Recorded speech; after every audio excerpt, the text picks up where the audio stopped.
그 씨 뿌린 자의 비유를 본 적이 있습니다. 저는 그때 아마 글을 읽어보신 분들은 알겠지만은 그 땅은 바탕이다.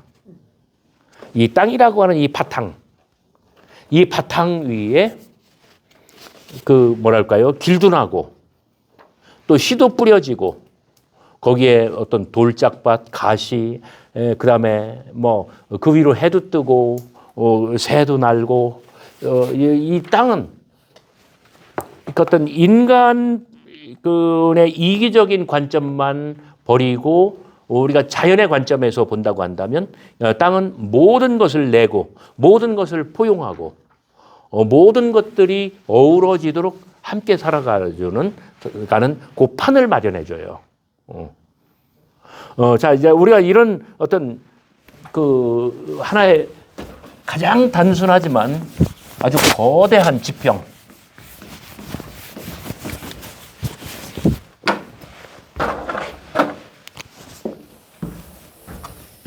땅. 이 지평을 마련한다고 한다면 우리가 이제 성서를 그 비유를 해석할 때 자, 은밀히 자라는 씨의 비유. 한번 여기서 한번 살펴보시기 바랍니다. 은밀히 자라는 씨의 비유. 맨 꼭대기에 있죠? 거기 28절, 마가복음 그 4장 28절. 땅이 스스로 열매를 맺되 아우토마테이 헤이게이 카르포 포레이. 거기다가 한번 그 노란색 형광펜으로 한번 덮어보시기 바랍니다. 땅이 스스로 열매를 맺되.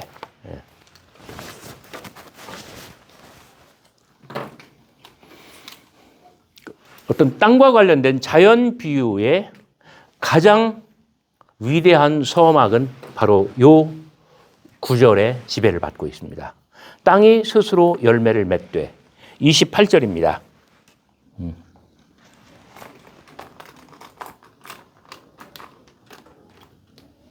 그러니까 땅은 모든 것을 품어안고 모든 것을 포용하는 바탕입니다. 여기에 씨가 뿌려지면 땅은 스스로 열매를 맺습니다.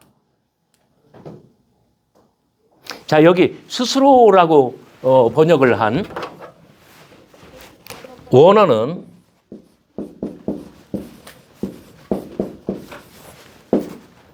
한번 따라서 읽어봅시다. 아우토마테이.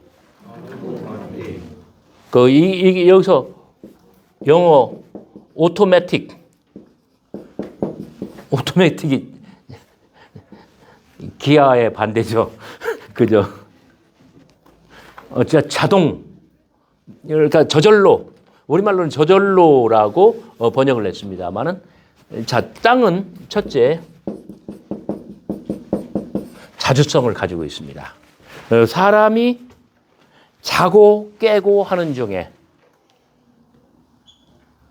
그러니까 이 사람의 어떤 그 자기적인 노력, 사람의 힘, 사람의 어떤 인위적인 뭐랄까요? 노동, 공작, 그 어떤 조작 이런 거 아무 관계없이 땅에 씨가 결합되기만 하면 땅이 자주적으로 인간의 의지와 관계없이 우리가 어떤 신학이라고 생각하는 거 무관하게 땅이 자율적으로 이걸 해준다는 거예요. 자, 이 어떤 자주성, 이거는 이 자율성이에요.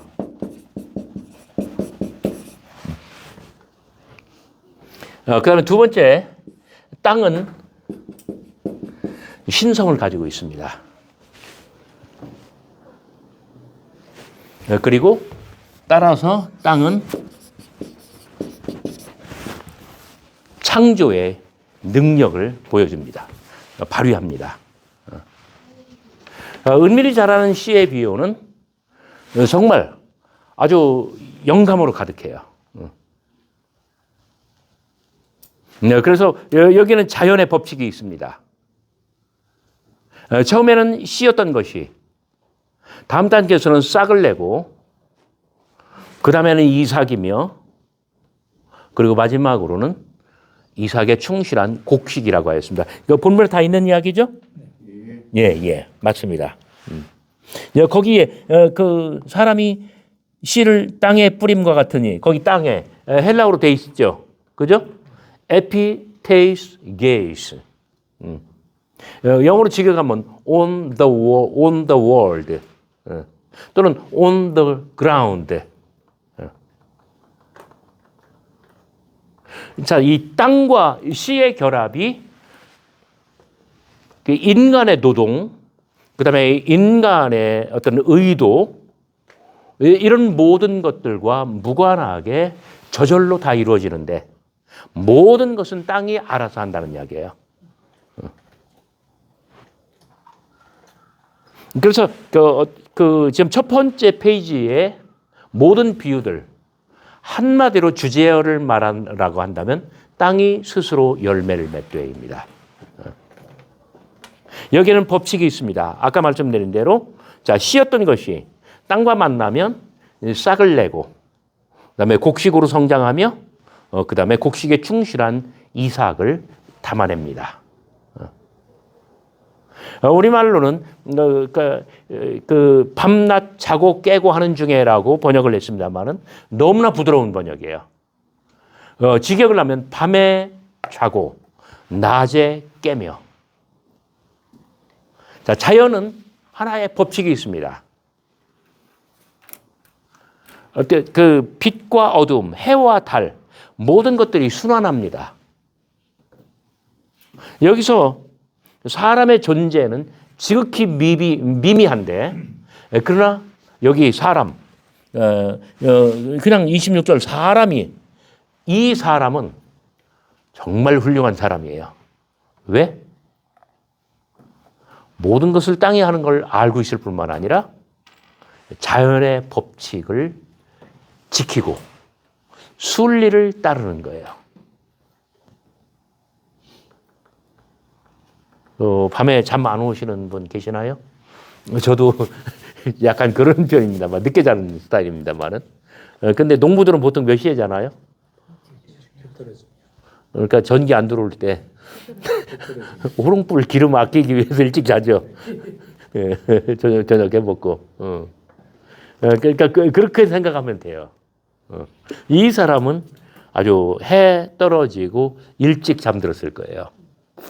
그리고 해가 뜰 쯤이면은 동력에 해가 뜰 때쯤이면은 깨고 자연의 리듬을 따라 그리고 만물의 순리를 따라 하나님께서 부여하신 그 창조의 리듬, 질서 거기에 삶을 맞춘 거예요. 제가 모든 비유에 이 첫 번째 페이지에 있는 것, 이 세 개의 비유를 원형으로 보고 그 세 개의 비유 중에서도 은밀히 자라는 씨의 비유를 원형 중에 원형으로 보는 것은 바로 이것입니다. 땅도 그냥 하나님께서 창조하신 대로의 땅이에요. 자율성을 갖습니다. 어떤 신성으로 충만합니다. 그리고 무언가를 창조해냅니다. 하나님의 본성을 땅이 그대로 다 가지고 있다는 이야기예요. 그리고 그 다음 비유들에서 보여주는 막 땅을 뭐랄까 이해관계에 따라서 막 사람을 죽이고 그 땅을 어떤 피로 물들게 하고 이런 것들이 하나도 안 나오잖아요. 그 하나님께서 막 저주하시는 이야기. 내가 너희의 땅을 노쇠 같이 만들겠다. 소뚜껑 같이 만들겠다. 그렇게 되면 경작이 돼요, 안 돼요? 안 되죠. 이런 모습이 하나도 안 나오잖아요. 그냥 하나님께서 창조하신 대로 사람의 손이 닿지 않고. 그 다음에 다음 단계로 가면 이 겨자씨의 비유인데 여기서도 31절 겨자씨 하늘과 같으니 땅에 심기울 때는 에피테이스 게이스 동일한 단어죠. 그죠? 그 맨 꼭대기 26절 에피테이스 게이스하고 완전히 동일한 그 단어예요. 그 은밀히 자라는 씨의 비유에서 사람이 씨를 땅에 뿌리는 것처럼 여기 31절에서도 겨자씨 하늘이 땅에 심겨집니다.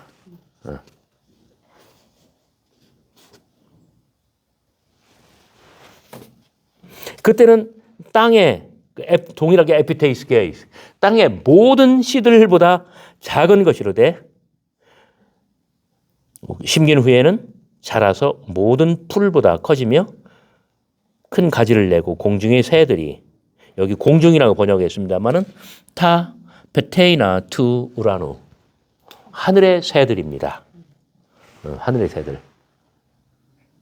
그러니까 땅 계속해서 그 땅이 바탕으로 나오잖아요. 그러니까 땅과 대조되는 것은 공중이 아니지, 그죠? 하늘이라고 함이 마땅하죠. 자, 하늘의 새들이 그 그늘에 깃들일 만큼 되느니라. 그러니까 앞선 은밀히 자라는 씨의 비유와 이 두 개의 비유를 비교해 볼 때 무엇이 공통점인가요? 땅. 그 다음에 씨, 땅과 씨의 결합. 그 다음에 어떤 생명의 싹트, 생명이 싹트고, 그 다음에 뭔가 자라서 성장하고.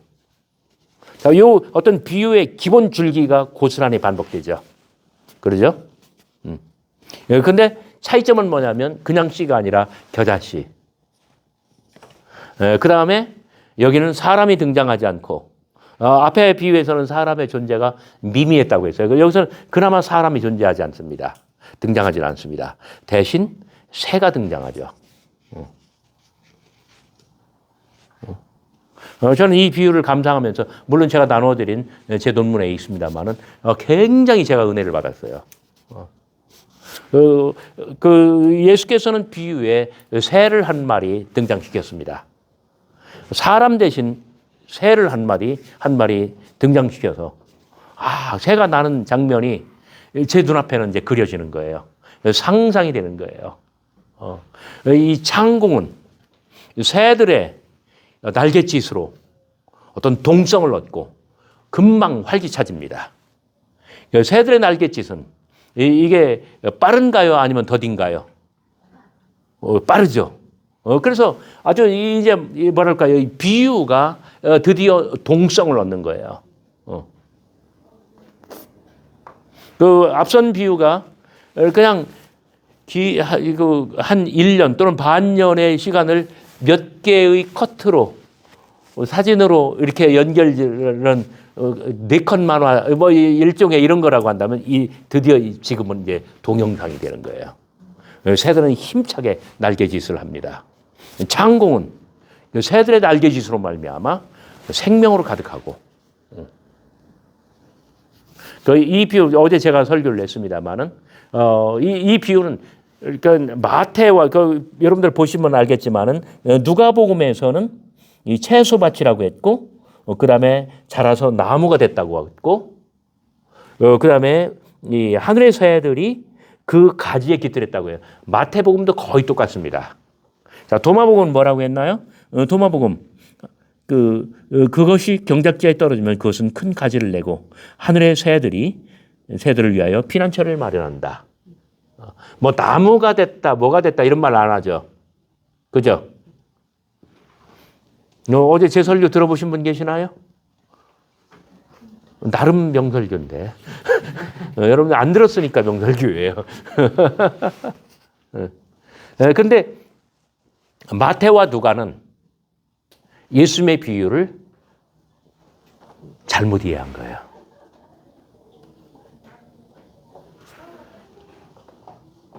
이거는 결코 나무가 되지 않아요. 겨자씨는.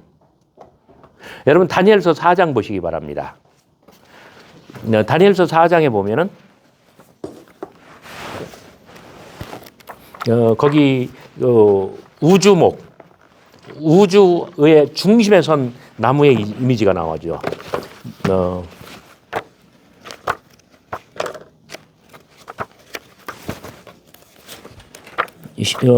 다니엘서 4장 몇 절인지 한번 누가 찾아볼래요? 10절.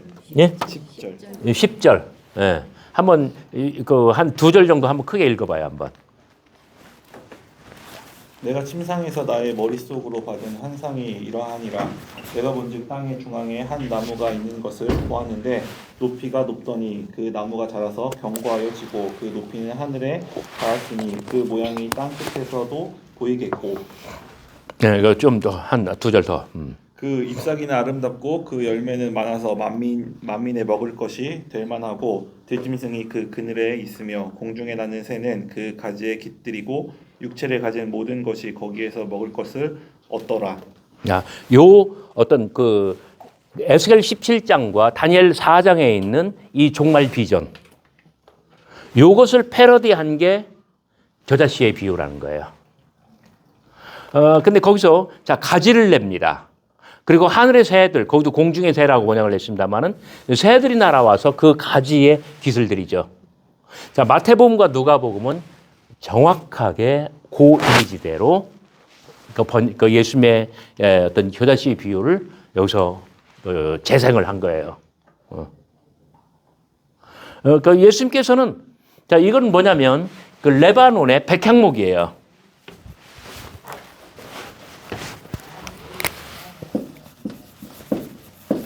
레바논의 백향목. 에스겔 17장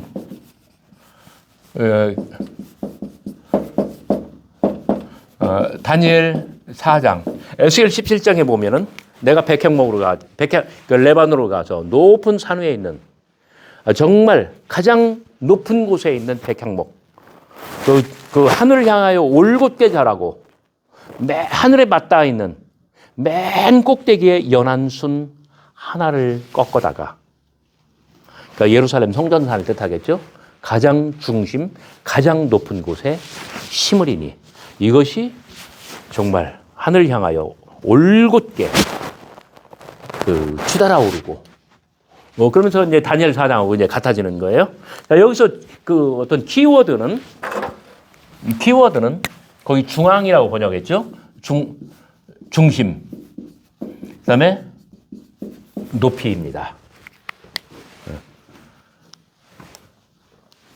여기는 이스라엘이 정말 다윗 솔로몬 때만 반짝하고 독립을 이룬 거 외에는 늘 주변 열강들한테 침략을 당했고 압제를 당했고 조공을 바치고 또 종으로 끌려가고 어디에요? 주로 그 메소포타미아 그다음에 그 이집트 그다음에 로마 바벨론 모든 주변 열강들한테 얼마나 유린당했어요.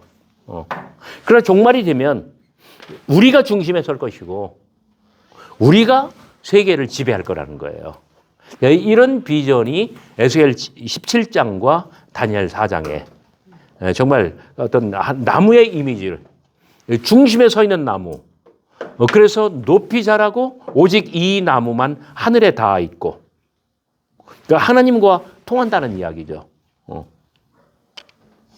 그런데 이 종말의 이미지를 하나의 백그라운드로 예수님께서는 머릿속에 가지고서 가장 중요한 하나를 슬쩍 조정했어요.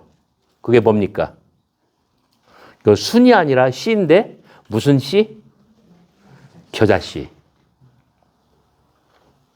겨자씨는 제가 그 학기 초에 말씀드렸습니다만은 1년생이에요.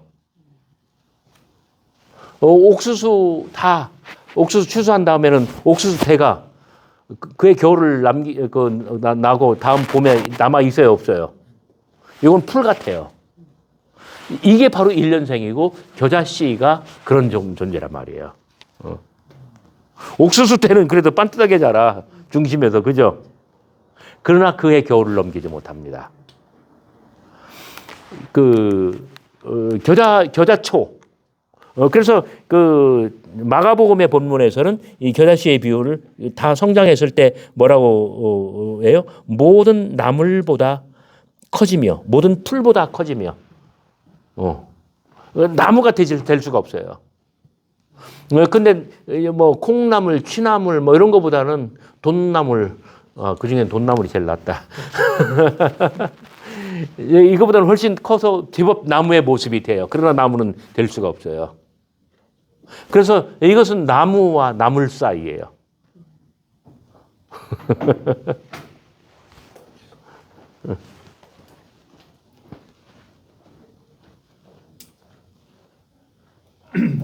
그러니까 이 마태와 누가가 겨자씨가 다 자란 상태를 나무라고 이야기한 거는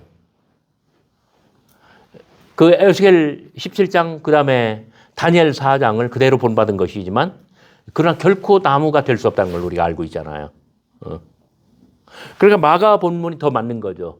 그 가지에 깃을 들이기보다는 그 그늘 아래. 그늘 아래 어디에? 땅이에요, 땅. 여러분 땅에 둥지 트는 거 보신 적 없죠? 도요새가 그렇습니다. 막 날개로 막 흙을 퍼내면 한 요만한 온푹 그럼 고기로 쏙 들어가요. 이 비유에서는 자 하늘과 땅의 어떤 연합, 하늘과 땅의 연결, 하늘과 땅의 하나됨. 세상에 아무리 작고 초라한, 세상에 아무리 못난 인생이라 할지라도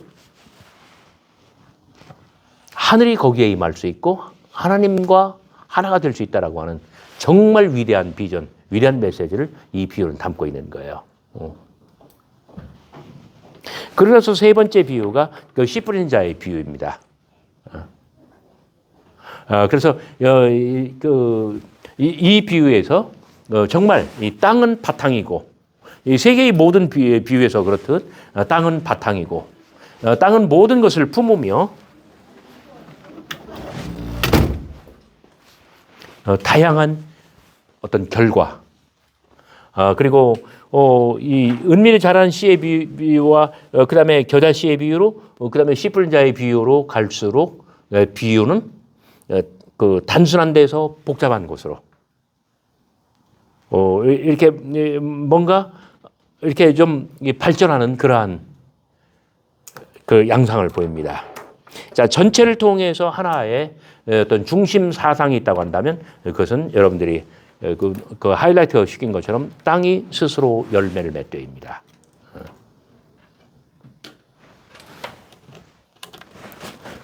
비유의 전체적인 이유가 발전하고 나면 여러분 4쪽에 끝에 열매 없는 무화과 나무 찾으실 수 찾나요? 4쪽.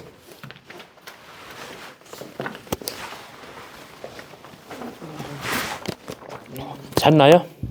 네, 거기에 가운데 줄, 셋째 줄. 어찌 땅만 버리게 하겠느냐. 동일하게 노란색 형광펜으로 덮어보시기 바랍니다.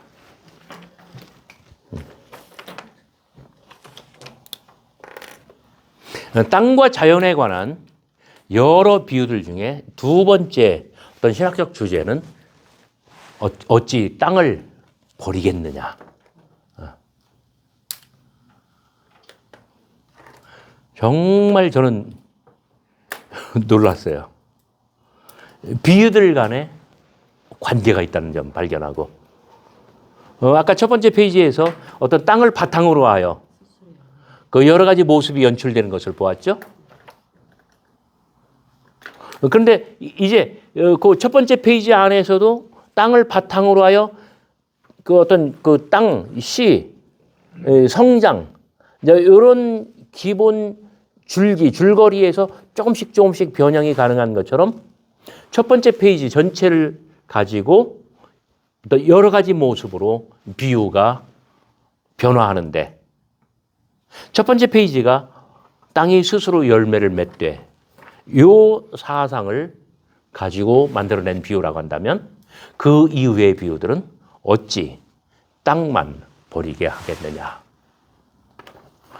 저는 정말 전절했어요. 그 사이에 몇몇 개의 비유들을 봅시다. 그런데 기본적으로 제가 여러분들에게 성서신학은 이런 겁니다라고 말씀드리게요. 뭐냐면 성서신학은 성서가 1차 자료예요. 내가 교회사 학자다. 마틴 루터의 전문가다. 그러면 마틴 루터를 연구할 때는 뭘 봐야 돼요? 마틴 루터가 쓴 모든 저작물, 그게 1차 자료예요. 다른 사람들이 마틴 루터에 대하여 쓴 거, 내 선임, 나보다 먼저 마틴 루터에 대해서 연구한 사람들이 쓴 그 모든 출판물은 그런 걸 2차 자료라고 합니다.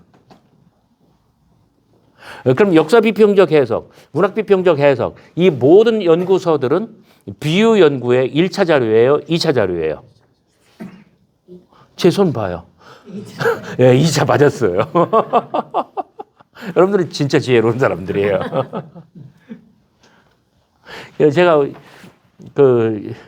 우리 성서학계 이 젊은 학자들한테 내가 아무리 말을 해도 이것들이 말을 안 들어. 이게 좀 두드려야 말을 들을지. 그 텍스트를 연구해. 1차 자료를 연구해. 모든 성서학의 어떤 매력, 마력, 모든 파워는 다 1차 자료에서 나오는 거야. 1차 자료를 보는 안목을 키워. 그러니까 마태복음 연구하는 사람은 뭐 루츠가 뭐라고 말했고 뭐 아무개 훌륭한 교수가 마태복음 이렇게 봤고 이런 얘기 다 쓰레기야. 물론 참고는 해야 돼. 쓰레기는 아니야. 그러나 너는 마태복음을 어떻게 읽느냐. 그게 더 중요한 거야. 그러니까 본문을 읽어야 돼요. 저는 제가 지금 여러분들에게 지금까지 이번 시간에 말씀드린 것은 눈곱만큼도 다른 사람한테 배운 게 아니에요. 제가 그것도 좀 창피합니다만은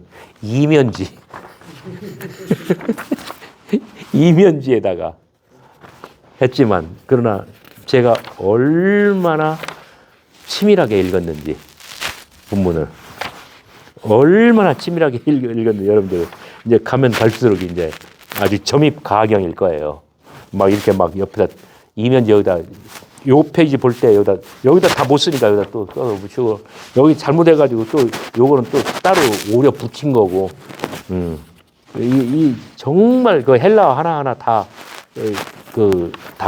검토하면서 이렇게 하니까 이제 뭐가 잡히는 거예요.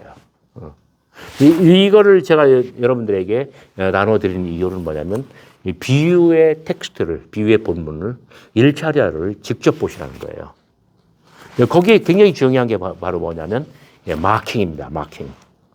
그 형형색색의 형광펜, 볼펜을 가지고 다니라는 얘기는 일관되게 마크하라는 거예요.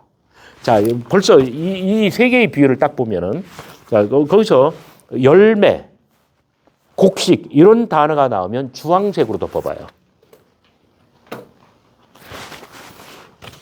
그 은밀히 자라는 씨의 비유 셋째 줄 열매를 맺되. 그 다음에 그 바로 밑에 줄 곡식 열매.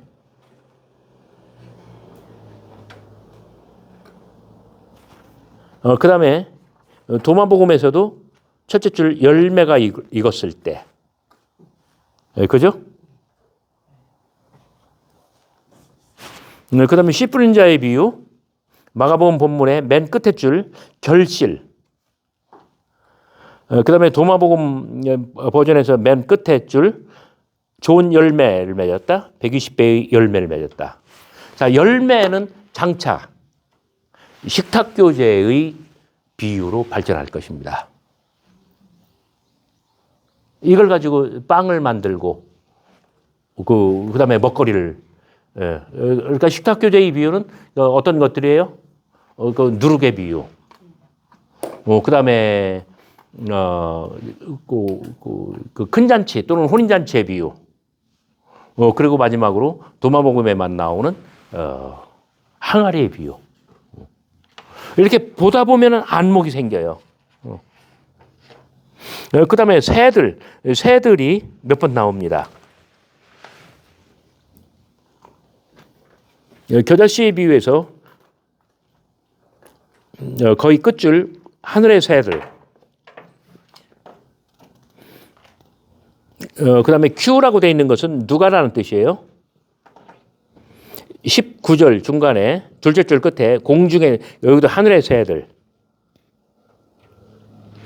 그 다음에 바로 그 밑에 도마복음 20번 버전에서 그 제자들이 예수에게 말했다. 하늘나라가 무엇 같은지 하늘. 그 다음에 밑에 줄 셋째 줄 새들, 하늘의 새들을 위하여. 씨 뿌린 자의 비유에서도 4줄 첫째 줄 끝에 새들. 물론 도마복음에서도 그 둘째 줄 새들, 셋째 줄 하늘, 자, 이런 것들이 등장합니다.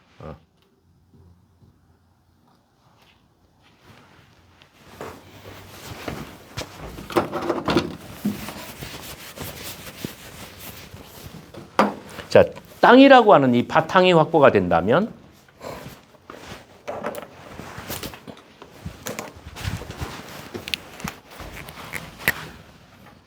씨, 나무,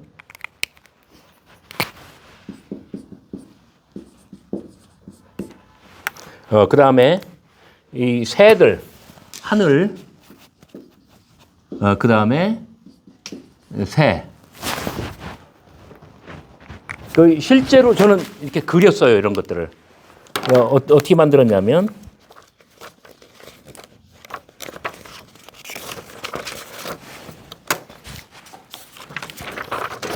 자, 이 표를 돌릴 테니까 한번 핸드폰으로 사진 찍어봐요, 한번.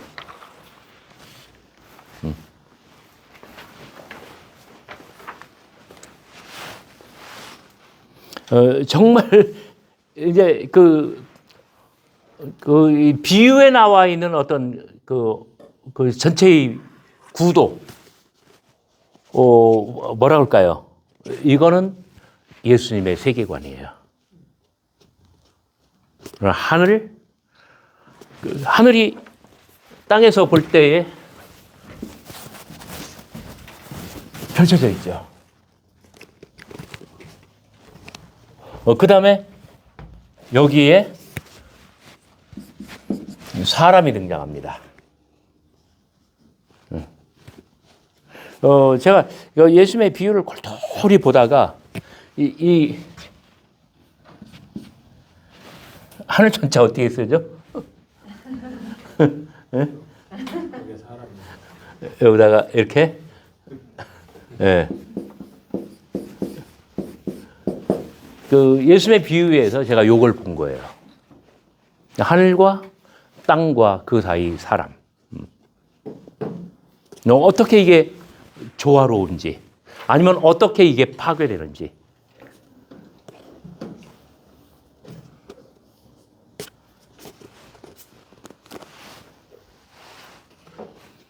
지금 돌리면서 그 사진 찍고 저한테 돌려주세요.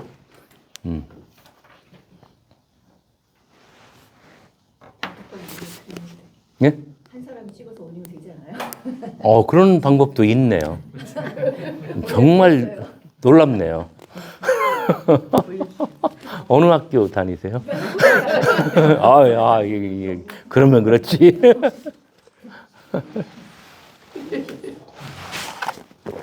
올리셔요, 그럼.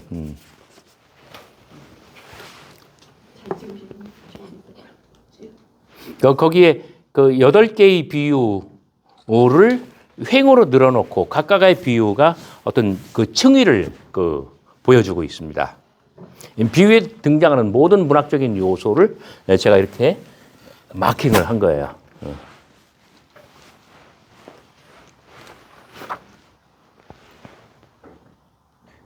자, 세 개 모든 첫 번째 페이지에서 세 비유 모두 땅, 씨, 성장의 결과로 서로 연결되고 있습니다. 그 중에 2개의 비유는 은밀히 자라는 씨와 씨 뿌린 자. 그러니까 주황색으로 마크가 들어간 것. 달라지죠? 이 2개의 비유는 열매와 추수를 바라보고 있어요. 열매와 추수 쪽으로 이야기가 전개돼요. 그리고 나중에 어떤 식탁 교제, 그다음에 어떤 그 살림, 먹고 사는 살림, 이런 주제로 연결됩니다. 자, 어떤 씨, 그 성장, 추수, 이 모든 것들은 땅에서 벌어지는 일이에요. 땅. 다른 비유들에서 이제 두 번째 페이지 이상으로 넘어가면 땅은 밭으로, 그 다음에 포도원으로 확대될 것입니다. 그리고 그 안에서 한번 적어보세요. 노동, 생산, 그 다음에 투자, 노동, 생산, 투자, 그다음에 성공과 실패, 그다음에 매매, 그다음에 갈등과 싸움. 예수님의 비유에는 이제 이러한 모든 종류의 인간살이, 이런 것들이, 삶의 모습들이 비유 안으로 다 들어올 거예요. 다 적었어요? 한번 더 불러줘봐요. 자, 다른 비유에서 땅은 밭으로 포도원으로 확대되고 그 안에 노동, 생산, 투자, 성공과 실패, 매매, 갈등과 투쟁, 이러한 주제들, 이러한 현상들이 비유의 세계로 뚫고 들어올 거예요.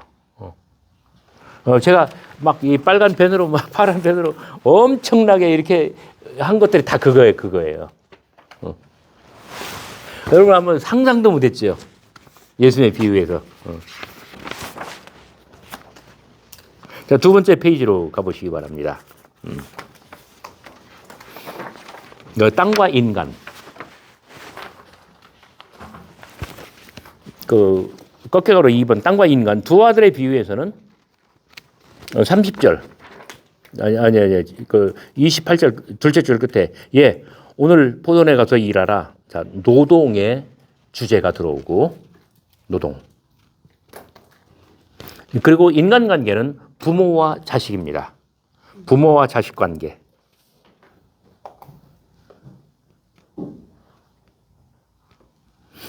셋째 줄 끝에 실수이다 하였다가 그 후에 뉘우치고 갔으니. 자, 어떤 비유에서 이런 주제가 나오나요? 뉘우치고. 네? 전혀 떠오르는 게 없나요? 아니면 뭐 타종교 경전이라도 뭐 바람일다경 탕자의 비유입니다. 거기 셋째 줄 끝에 그 후에 뉘우치고 갔으니 요거는 탕자의 비유와 동일한 테마예요.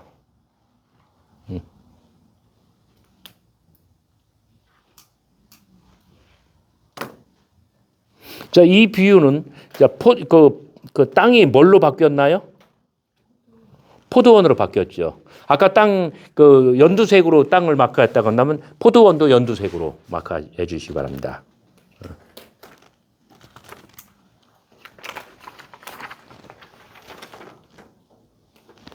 이 비유의 내용은 뭐예요? 그 맏아들한테 포도원에 가서 일하라. 아버지 가겠나이다. 가지 않았대. 둘째 아들한테는 포도원에 가서 일하라. 그랬더니 싫어요. 라고 한 애가 뉘우치고 갔대. 근데 첫째 아들은 예 하고 안 갔대. 둘째 아들은 싫어요 하고 갔대. 이 시방 뭔 얘기예요? 자, 이것은 노동과 관련된 그 땅에 바탕에 노동의 주제가 들어왔는데 이것은 이 포도원 품꾼들의 비유와 어떤 면에서 같고 어떤 면에서 다른가요?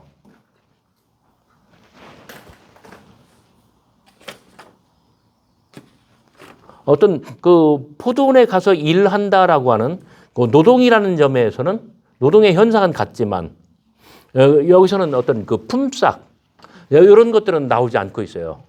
그러니까 우리가 품삯이라고 하는 거하고 일당이라고 할 때하고 굉장히 어감이 다른데 사실은 같은 거죠. 그죠? 근데 어떤 그 보상이라고 하는 관점에서는 포도원 품꾼들의 비유가 훨씬 더 복잡하게 발전한 그런 케이스라고 볼 수가 있습니다.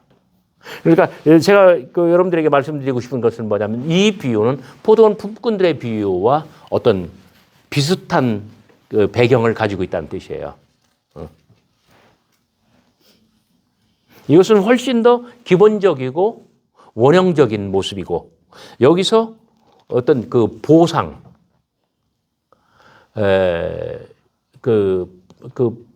삭슬 쳐주는 그런 개념으로 들어가면 복잡 다단해지면서 포도 품꾼들의 비유로 발전할 수 있다는 것이죠. 이제 두 번째 비유, 밭에서 노는 비유들. 마리아가 예수에게 말했다. 도마복음 21번입니다. 당신의 제자들은 누구를 닮는가? 그가 그녀에게 말했다. 그들은 그들에게 속하지 않은 밭으로 나간 아이들에게였다. 밭에 주인들이 왔을 때 그들은 말할 것이다. 우리에게 우리의 밭을 맡기시오. 그러자 그들은 그들에게 그들의 밭을 돌려주기 위하여 그들 앞에서 그들의 옷을 벗는다. 그리고 그들은 그것을 그들에게 인계한다. 뭔 소리예요? 무슨 의미예요? 그들이 너무 많이. 무슨 뭐 헛소리 같기도 하고. 도마복은 이런 분위기예요. 그래서 사람들은 도마복음에 영지주의가 많이 꼈다라고 하는데 그렇게 보면 안 돼요.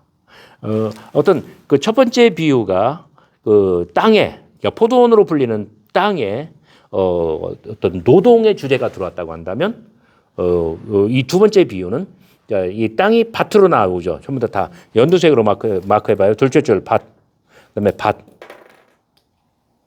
셋째 줄 우리의 밭을 맡기시오. 그 한 거의 끝에 가서 그들의 밭을 돌려주기 위하여. 자, 땅은 밭으로 발전해 있습니다. 그리고 이 비유는 소유. 아까가 노동이라고 한다면 이번에는 소유입니다. 오너십, 소유권.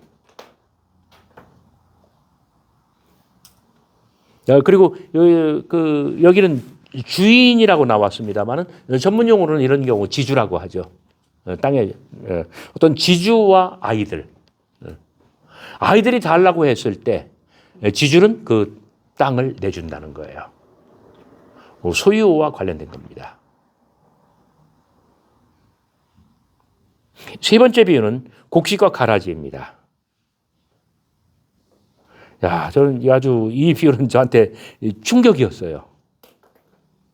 예수께서 그들 앞에 또 비유를 들어 이르시되 천국은 좋은 씨를 제 밭에 뿌린 사람과 같으니 밭에 여기 밭이라고 했습니다.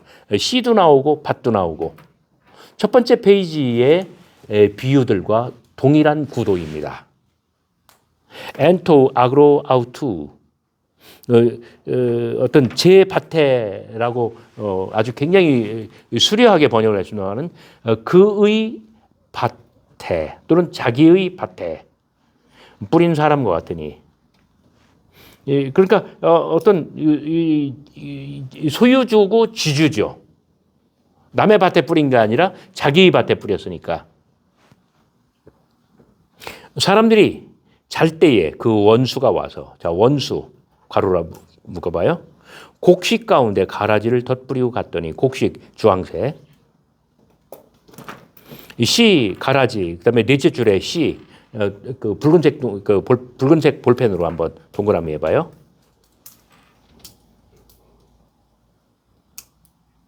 자 밭에는 씨도 뿌려졌고 가라지도 뿌려졌습니다. 싹이 나고 결실할 때 가라지도 보이거늘 집주인의 종들이 와서 말하되 자 집주인 그 다음에 종들 각각 가로로 묶어봐요. 주여보다는 주인님 이 뜻이겠죠.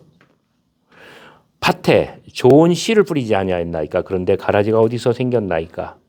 주인이 이르되 원수가 이렇게 하였구나. 종들이 말하되 그러면 우리가 가서 이것들을 뽑기를 원하나이까? 주인이 이르되 가만두라. 가라지를 뽑다가 곡식까지 뽑을까 염려하노라. 자, 이런 경우 28절 29절 뽑기를 원하나이까 가만두라. 곡식과 가라지가 함께 자라도록 그냥 허용하라. 이것은 전형적으로 마태의 사상이에요. 그러니까 마태복음은 어떤 심판이 두 단계로 이루어진대요. 그러니까 마태복음 3장의 세례요한의 메시지를 보면은 퀴즈라는 어떤 그 장면. 키질이 뭐예요? 이게 키죠. 저는 고향에서 채라고 불렀어요. 채. 예. 그러니까 이 채, 키 위에는 그 알곡도 있고 쭉정이도 있어요. 막 섞여 있어요. 근데 이걸 골라낼 수 없어. 그러니까 이렇게 이걸 뭐라고 하냐면 까불른다고 해요. 당진에서도 그랬어요? 그랬슈? 당진에서도 그랬슈? 예? 대전도 그랬어요. 대전에서도 까불른다고 해요? 까불러 보셨어요? 많이 해봤어요? 예. 자, 이게 이제 곡식과 가라지가 이게 함께 섞여 있고 이걸 까불러요. 예, 그러면은 자, 그 알곡과 이제 껍질을 분리시켜주는 그 어떤 주체가 뭐예요? 예? 그러니까 알곡은 무거우니까 수직으로 올랐다가 수직으로 떨어져요. 근데 쭉정이는 옆으로 떨어져요. 바람이에요. 그 다음에 이 키질, 까부르는 게 끝나면 곡식은 모아서 곡간에 들이고, 쭉정이는 모아서 어디로? 아궁이에 들이고. 그러면 아궁이에서는 무슨 일이 벌어질 거예요? 불에 태울 거예요. 그래서 바람과 불이에요. 그러니까 곡식과 알곡과 쭉정이는 섞여 있는 거예요, 원래. 그러니까 오늘 여기서도 어떤 곡식과 가라지, 그 등불을 어떤 그 등불을 들고 서 있는 그 열처녀, 그 기름을 준비한 그 지혜롭고 슬기로운 다섯 처녀, 기름을 준비하지 않은 미련하고 그다음에 안 슬기로운 그 다섯 처녀, 뭐 악인과 선인, 의로운 이와 불의한 이, 그 어떤 그 양과 염소 뭐든지 다 섞여 있다고 하는 게 뭐냐면 마태복음의 사상이에요. 주님의 종말 심판이 최후의 심판이 올 때까지는 교회 안에 이 뭔가 이단적인 요소도 있을 수밖에 없다고 하는 거예요. 가만둬라. 가라지를 뽑다가 곡식까지 해칠까 염려가 되노라. 그래서 이제 성서신학을 공부한 사람 보면 요거는 예수님께서 원래 이렇게 말씀하지 않으셨을 것 같아. 요걸 왜냐면 마태의 신학이니까.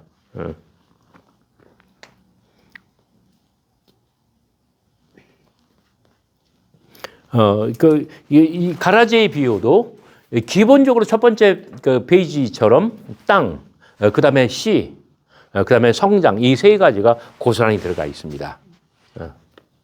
근데 땅은 밭으로 치환되었고, 그 다음에 그 씨는 지금까지는 늘 한 땅에 하나만 했는데 이번에는 한 땅에 두 가지가 심겨지는 거예요. 아마 북미 대륙의 성서신학자들은 곧바로 그 생각을 할 겁니다. 신명기나 출애굽기에 어떤 그 굉장히 엄히 금지한 것은 섞어. 그러니까 천을 짤 때는 서로 다른 재료를 가지고 그 직조하지 말며 한 밭에 두 가지 그 식물을 동시에 심지 말며, 그다음에 또 한 가지가 뭐죠? 하여튼 섞지 말라고 하는 것. 그래서 그 여호와의 성결은 섞이지 않는 거예요. 그 순수성은 창조의 질서대로 그대로 있는 거예요. 그런데 이렇게 교배하는 거, 서로 다른 종끼리. 이렇게 생각해 보니까 요새는 다 융합이잖아, 다. 융합은 좋은 거라고 하고. 그죠? 그래가지고 뭐 포도도 막 별의별 품종이 다 새로 나오잖아요. 막 그 수박도 씨 없는 수박 나오고, 또 뭐 대추도 그 사과 대추가 나오고, 대추하고 사과하고 중간이잖아요. 그죠? 막 가지도 뭐 여러 가지잖아요. 품종을 막 다양화해가지고 가지도 여러 가지야. 뭔 뜻인가? 자, 이 비유에는 자, 인간관계가 그러니까 첫 번째 노동의 비유에서는 두 아들의 비유에서는 부모와 자식, 밭에서 노는 아이들, 도마복음 21번에서는 어떤 지주와 아이들, 그 다음에 이번에는 집주인과 원수, 그 다음에 집주인과 종. 수직으로는 집주인과 종이에요. 그리고 수평으로는 집주인과 원수예요.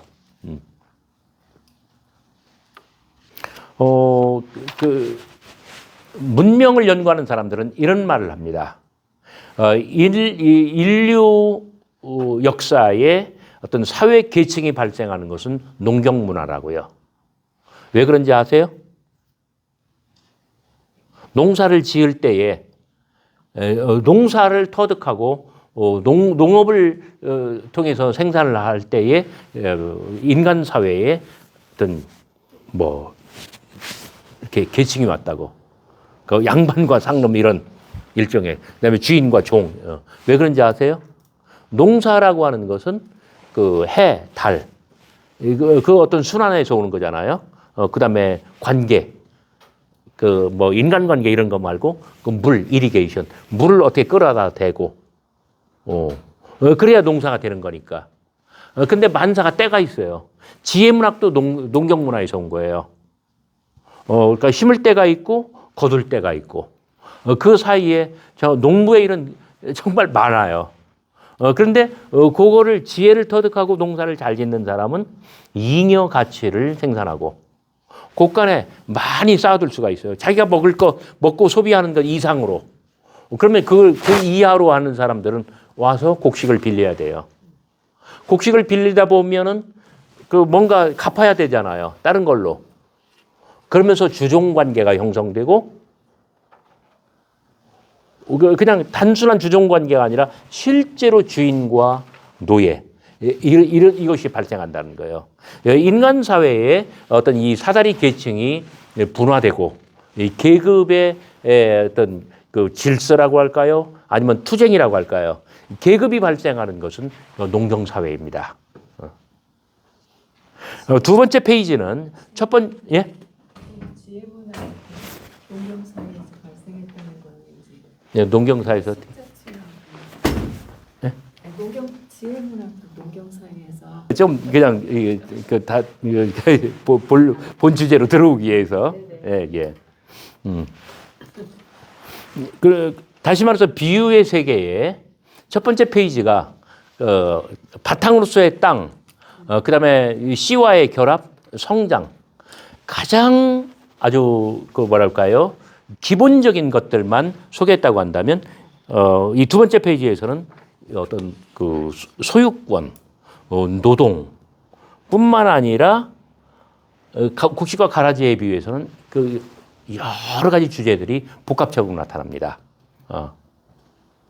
인간 사회는 정말 이 농업이 본격적으로 이루어지는 것을 전제로 주인과 종의 계급 질서가 나타나고 주인과 종 이 가문과 그다음에 원수의 가문 횡으로 그다음에 수직으로 이렇게 굉장히 복잡한 그러한 인간 삶의 그런 어떤 이런 것들이 등장합니다. 한마디로 말하면 이것은 갈등의 주제입니다. 노동, 소유, 그다음에 여기서는 갈등입니다.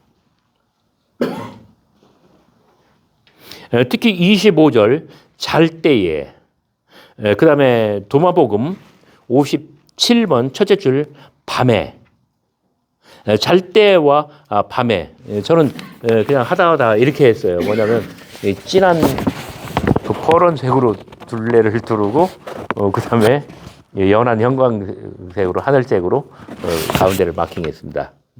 밤과 잠. 앞으로도 비유에 이런 어떤 뭐랄까요 작은 주제는 배경으로 여러 번 더 들어올 겁니다. 가라지 비유는 이 어떤 밤을 매개로 해서 어리석은 부자의 비유. 그다음에 그 도마복음에 나오는 밤도둑 이런 것들과 연결되죠.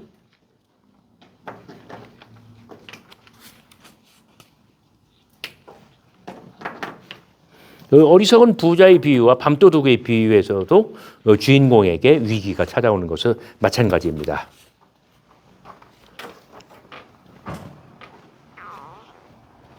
여기 마태복음 버전의 맨 마지막 줄 곡식은 모아 내 곶간에 넣으리라. 곶간. 곶간이 맞나요? 곡간이 맞나요? 곡인가요? 알고 갈 때? 곶. 곶간은 뭐 하는 곳인가요? 쌀가마를 쌓아놓는 거. 그러니까 물리적으로 그렇고 그다음에 우리가 어떤 추상적으로 말을 하면 어떤 노동의 결과. 우리는 농사 짓지 않죠. 그 농부들에게 또는 지주들에게 곶간은 오늘날 우리에게는 뭔가요? 통장입니다.